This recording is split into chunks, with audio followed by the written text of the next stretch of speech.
Welcome to the Fear and Greed Afternoon Report for Tuesday, the 19th of July, 2022. I'm Sean Aylmer.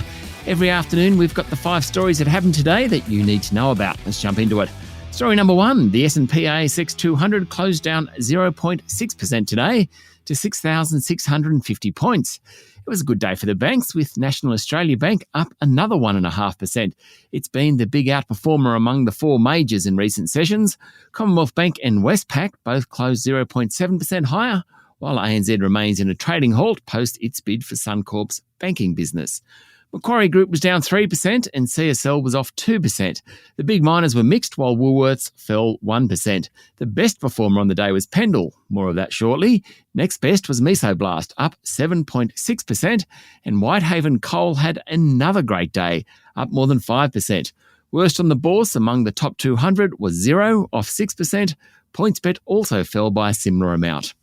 Story number 2, currency markets continue to move sharply. Today, the Indian rupee fell to a record low against the US dollar as foreign investors dumped Indian equities. It's becoming a very common story. The Aussie dollar is trading around 68.5 US cents. It was a better day for cryptocurrencies though. Bitcoin headed towards $23,000 US dollars a unit, up nearly 7%. Ether jumped 11%, Solana added 13%, and Polkadot, one of the best named of all, rose 7%. Story number 3, 2 of the country's biggest fund managers, Pendal and Perpetual, are discussing a merger.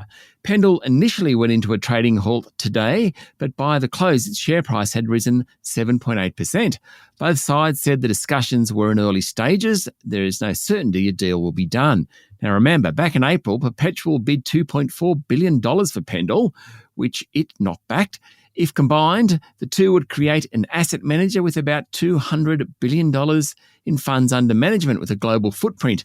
Perpetual share price was down slightly today. Story number 4, Environment Minister Tanya Plibersek was at the National Press Club today and said coal mining will continue to be part of Australia's prosperity and it isn't reasonable to say it should stop altogether. The Labor government has promised to cut emissions by 53% by the end of the decade, and she was asked whether shutting down coal was a way to do it. She basically said no. She also said Australia's current path was not sustainable. Ms. Plibersek was speaking at the release of the 2021 State of the Environment report, which she described as difficult, confronting and sometimes depressing.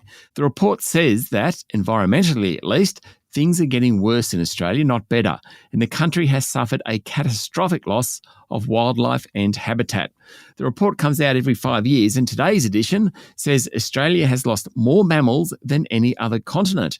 It is certainly depressing reading. The Murray-Darling fell to its lowest water level on record in 2019, for example. And for the first time, Australia now has more foreign plant species than native ones. During the May election campaign, Labor promised to overhaul environmental protection laws. It needs to. And finally, story number 5. Wall Street ended lower this morning after bank stocks closed lower and Apple's share price fell on a report saying the company plans to slow hiring and spending growth next year. Bloomberg reported that the world's largest company plans to reduce some units to cope with a potential economic slowdown. By the close, the S&P 500 and Nasdaq had both lost nearly 1%. That's it for the afternoon report for Tuesday, the 19th of July, 2022. Don't forget to hit follow on the podcast and find Fear and Greed on LinkedIn, Twitter and Facebook. Join Michael Thompson and I tomorrow morning for the Fast 5 by Fear and Greed. The top 5 business stories you need to know in 5 minutes. I'm Sean Aylmer. Enjoy your evening.